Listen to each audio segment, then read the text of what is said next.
हाय दोस्तों, आपका स्वागत हमारे YouTube चैनल पर। आज हम एक न्यू चैप्टर पढ़ेंगे जिसका नाम है क्यू।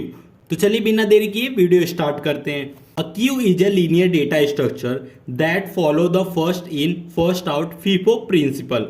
मतलब जैसे कि हमारा array, link list, stack linear data structure था, उसी तरह क्यू भी हमारा एक लीनियर डेटा स्ट्रक्चर है जो काम किस पे करता है, फीफो पॉलिसी पे। अब फीफो पॉलिसी क्या होता है, जैसे कि मैं एक एग्जांपल लेता हूं।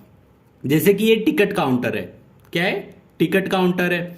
अब ये टिकट काउंटर अभी बंद है। आप समझ लीजिए कोई पर्सन आया, वो यहाँ खड़ा हो गया रो में, ठीक है, लाइन में खड़ा हो गया। फिर दूसरा पर्सन आया, वो भी लाइन में खड़ा हो गया। फिर तीसरा पर्सन आया, वो भी लाइन में खड़ा है। अभी टिकट काउंटर बंद है। फिर लाइन में एक और पर्सन आके खड़ा हो गया, 4 पर्सन खड़े हो गए। अब टिकट काउंटर जब ओपन होगा, पहला कौन जाएगा, मतलब टिकट को लेने? पहला तो वही मतलब जो पहले आया वही पहले जाएगा। तो पहला पर्सन जाएगा टिकट लेने और ये एग्जिट हो जाएगा यहाँ से। फिर दूसरा पर्सन जाएगा टिकट लेने, वो भी एग्जिट हो जाएगा, मतलब डिलीट हो जाएगा इस लाइन से। तो मतलब जो पहले आया था वो पहले जाएगा। तो इसी को हम लोग क्या बोलते हैं, क्यू बोलते हैं। अब देखिए, Q is a linear data structure. अब देखिए जितने भी पर्सन थे सब एक लीनियर रो में खड़े थे। फिर that follow the first in first out FIFO principle. सभी लोग लाइन में खड़े होने के साथ साथ फीफो पॉलिसी पे काम कर रहे थे। फीफो मतलब फर्स्ट इन फर्स्ट आउट, मतलब जो पहले आया था वो पहले जाएगा। अब समझ गए होंगे कि फीफो क्या होता है। फीफो का मतलब फर्स्ट इन फर्स्ट आउट, बस इतना ही मतलब होता है। सेकंड पॉइंट है, in a queue the element added first will be the one remove first. मतलब जो एलिमेंट पहले आया था वही एलिमेंट पहले मतलब जाएगा। क्यू में अगर कोई एलिमेंट इंसर्ट हो रहा है तो वो एलिमेंट पहले डिलीट होगा। अब हमारा थर्ड पॉइंट है, in a Q front rear. Front क्या होता है? Front pointer point the index of element that can be deleted from the Q. तो फ्रंट क्या है? फ्रंट एक पॉइंटर है जो पॉइंट करता है जो एलिमेंट डिलीट होने वाला है हमारे क्यू से। अब rear pointer point index of the most recently added element in a queue. तो रेयर क्या है? रेयर भी एक पॉइंटर है जो पॉइंट करता है जो एलिमेंट इंसर्ट होने वाला है हमारे क्यू में। अब इसके की फीचर्स देख लेते हैं। की फीचर्स ऑफ क्यू, जैसे कि हमने की फीचर्स ऑफ स्टैक देखा था, उसमें क्या था, पुश था, पॉप था, एम्प्टी था, फुल था। तो उसी तरह हमारा इन क्यू डी क्यू भी हमारा की फीचर्स है क्यू का। तो इन क्यू में क्या होता है, जब किसी एलिमेंट को हम लोग इंसर्ट करते हैं क्यू में तो हम लोग इन क्यू फंक्शन का यूज करते हैं। और डी क्यू क्या है, जब हम लोग किसी एलिमेंट को डिलीट करना है तो हम लोग डी क्यू फंक्शन का यूज करते हैं।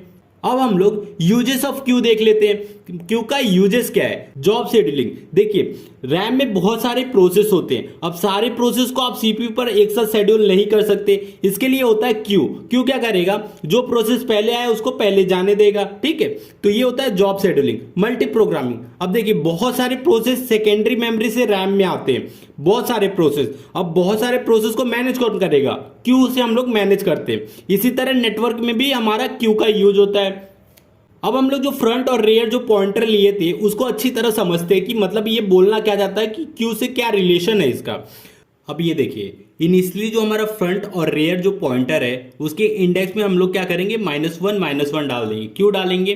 क्योंकि हमारा देखिए एरे जो है जीरो बेस इंडेक्सिंग होता है, तो जीरो से हमारा पहला एलिमेंट इंसर्ट होता है। तो इनिशियल में हमारा क्यू अगर इम्प्टी रहेगा तो जीरो अगर हम लोग इंसर्ट करते हैं तो मतलब हमारा एक एलिमेंट है, इसके लिए हम लोग -1 पुट करते हैं। तो -1 इंडेक्स जब रहेगा हमारा क्यू जो रहेगा इम्प्टी रहेगा, इसीलिए हम लोग फ्रंट और रेयर के इनिशियल में -1 हम लोग पुट करते हैं, ठीक है। फिर उसके बाद क्या करेंगे हम लोग, अगर समझ लीजिए हमारे क्यू में इंसर्ट करना है 10 वैल्यू को, तो हमने एक एरे लिया, एरे से हम लोग क्यू को इंप्लीमेंट कर रहे थे। एरे में हमने क्या किया, 10 वैल्यू इंसर्ट किया। तो हमारा फ्रंट और रेयर दोनों किसको पॉइंट करेगा, जीरो नाम के इंडेक्स को। क्यों करेगा? क्योंकि अब एक इंडेक्स है, क्योंकि इंसर्ट किया तो एक रेयर की वैल्यू एक बढ़ जाएगी, जीरो पे आएगी। लेकिन फ्रंट का क्यों बढ़ रहा है? क्योंकि एक इंडेक्स आ गया तो आप इसको डिलीट कर सकते हो, इसलिए फ्रंट की भी वैल्यू एक बढ़ जा रही है। फ्रंट रेयर दोनों किसको पॉइंट करेंगे, जीरो नंबर वाले इंडेक्स को, ठीक है। फिर उसके बाद हम लोग क्या करेंगे, इंसर्ट करेंगे 20 एलिमेंट को। जब हम लोग 20 एलिमेंट को इंसर्ट करेंगे तो हमारे फ्रंट की वैल्यू जीरो ही रहेगी, रेयर की वैल्यू इंक्रीज होगी, क्योंकि रेयर जो है वो पॉइंट करता है जब आप किसी एलिमेंट को इंसर्ट कर रहे हो उसके इंडेक्स को।